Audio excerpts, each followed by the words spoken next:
SPM में एक numerical है रिलेटेड टू जहाँ पे हम कॉस्ट फाइंड आउट करते हैं। यहाँ पे दिया हुआ the status of cash flow for 4 project is given in the following tables. Negative figures at the end of the year 0 represent initial investment. जो ईयर 0 दिया हुआ है ये पूरा हमारा इनिशियल इन्वेस्टमेंट है, मतलब कितना पैसा लगाया प्रोजेक्ट में, और ये मतलब पहले साल में कितना पैसा लगा, दूसरे में कितना लगा, तीसरे में कितना लगा, चौथे में कितना लगा और पाँचवें में कितना लगा। और कह रहा है कि कैलकुलेट नेट प्रॉफिट, पे back period, return of investment and net profit values, और हमको रेट ऑफ डिस्काउंट दिया हुआ 10%। तो जो हमारा फार्मूला होता है यहाँ पर नेट प्रॉफिट निकालने का जो फार्मूला होता है वो होता है net profit equal to total inflows minus initial. अब टोटल इनफ्लोज कैसे निकालते हैं, जैसे ईयर 1 को जोड़ के ईयर 2, ईयर 3, ईयर 4, 5 इन सबको ऐड करके जो वैल्यू आएगी उसी को बोलते हैं हम प्रोजेक्ट इनफ्लोज। और इनिशियल इन्वेस्टमेंट हमारा ये दिया हुआ है, तो इन सबको जोड़ के और इसको माइनस कर देंगे तो हमारा नेट प्रॉफिट निकल जाएगा। तो वही क्या देखो, जैसे 10,000, 10,000, 10,000, 20,000, 10,000, सॉरी 1 लाख इक्वल टू मिला के हुआ 1.5 लाख, और इनिशियल इन्वेस्टमेंट दिया हुआ था 1 लाख। इन सबको माइनस किया तो जो नेट प्रॉफिट आया हमारा 50,000 आया। वैसे ही हम प्रोजेक्ट 2 के लिए भी कर लेंगे, इन सबको जोड़ देंगे और इन सबको जोड़ने के बाद इसमें से जो वैल्यू आएगी इसमें से इतना माइनस कर देंगे, हमारा नेट निकल जाएगा। और सिमिलरली सबके लिए करते चले जाएंगे तो वह नेट प्रॉफिट हो गया कंप्लीट। जो थोड़ा टिपिकल है वो हमारा पे बैक पीरियड। पे बैक पीरियड कैसे निकलता है बहुत ही अच्छे से मैं आपको समझाता हूँ उसको। जैसे मान लें कि प्रोजेक्ट 1 ले रहे हैं हम। प्रोजेक्ट 1 का जो ईयर था 1, 2, 3, 4, 5 था। टोटल इन्वेस्टमेंट किया हुआ पहले 10,000 दिया, फिर 10,000 दिया, फिर 10,000 दिया, फिर 20,000 दिया और लास्ट में 5वें साल पे 1 लाख रुपये दिया। रिकवर कितना किया हमने, पहले साल में जो दिया वही मिला, दूसरे साल में 10 प्लस 10 20 हो गया, तीसरे में हो गया 10 10 10 30 हो गया, चौथे में हो गया 10 10 10 20 10 10 20 10 30 30 और 20 50 हो गया, फिर 50 में 1 लाख मिला तो हमारा 1.5 लाख हो गया।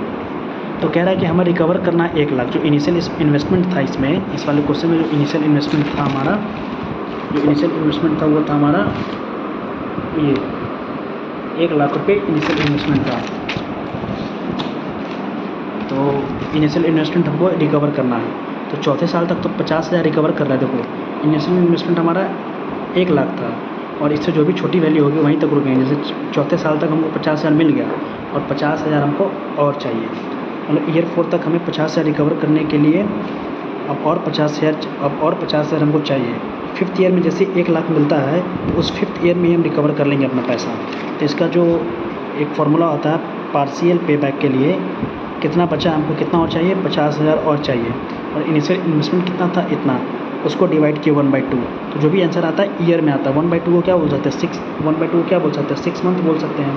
और फाइनल पे बैक जो ईयर होता है 4 साल में तो 50 से रह ही गया था, प्लस जो हमारा पार्शियल पे बैक निकला है उसको 4 + 6 कर देंगे तो 4 साल 6 महीने में हमारा जो भी इन्वेस्टमेंट किए थे 50,000 वो हमारा टोटल पैसा 1 लाख आ जाएगा।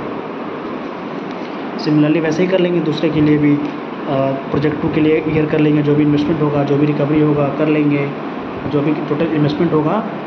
कितना इन्वेस्टमेंट है, जैसे मान लीजिए कि इसमें इन्वेस्टमेंट है हमारा 10 लाख।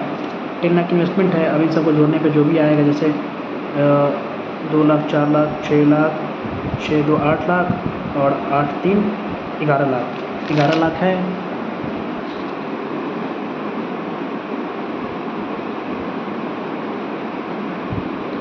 हमारा जैसे 11 लाख का निकल रहा है और 10 लाख इन्वेस्टमेंट है हमारा। 10 लाख का इन्वेस्टमेंट किए, 11 लाख निकला। तो वैसे ही करेंगे कि जब जैसे चौथे साल तक ही देखेंगे, जैसे क्या क्या मिला हमको, 2 लाख मिला, 2 लाख मिला, 2 लाख मिला, 2 लाख मिला, तो हमको 8 लाख यहीं पे मिल गया 4 साल में। 4 साल में 8 लाख मिल गया और 10 लाख इन्वेस्टमेंट था, 2 लाख और चाहिए। 5वें साल में 3 लाख मिलेगा तो हमको 1 लाख हो जाएगा। तो हमको कितना चाहिए था, हमको 2 लाख और चाहिए था। तो इसका सेकेंड वाले का निकाल रहे हैं, 1 2 3 4 5, 2 लाख और चाहिए था। टोटल इन्वेस्टमेंट कितना था, 10 लाख। 1 2 3 4 5 6 10 लाख था। अब इन सबको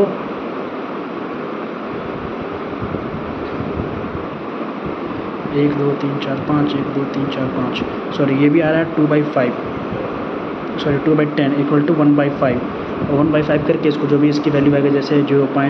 आई थिंक 20 तो इसमें फिर 4 प्लस 0.20 जोड़ देंगे तो हमारा जो आंसर आएगा 4.20 ईयर आंसर आ जाएगा। सेकेंड प्रोजेक्ट के लिए मतलब 4 साल और लगभग 4.2 साल, जैसे मान सकते हैं कि 4 साल 4 महीने में हमारा पैसा वापस आ जाएगा। वैसे ही बनेगा। तीसरा है हमारा बहुत इजी है, रिटर्न ऑन इन्वेस्टमेंट। इसका फार्मूला होता है net profit divided by initial investment into 100।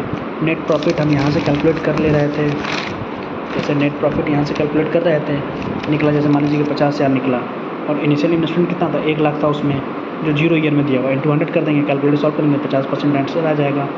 वैसे सारे प्रोजेक्ट में निकालेंगे। एक आता है हमारा NPV, net present value. NPV का मतलब होता है, एक फॉर्मूला होता है समेशन CFT। CFT हमारा होता है कैश फ्लो और 1 अपॉन उसके बाद है 1 अपॉन में मतलब CFT अपॉन में 1 प्लस RT, ये हमारा होता है।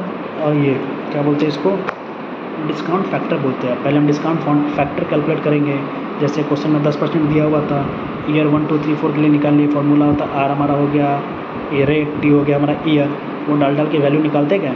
और इसका जो फार्मूला होता है, जैसे मान लीजिए प्रोजेक्ट 1 के लिए जो भी ईयर 1 के लिए वैल्यू थी और इसका जो इन्वेस्टमेंट था जैसे 10,000 था, इससे मल्टीप्लाई कर देंगे, फिर प्लस करेंगे इसका सबका निकाल के फिर सबको जोड़ देंगे। जोड़ने के बाद क्या करेंगे, जो भी हमारा इनिशियल इन्वेस्टमेंट है उससे माइनस कर देंगे, तो हमारा जो भी आंसर आएगा वही हमारा आ जाएगा NPV। बहुत ही सिंपल, इसको कर लेना।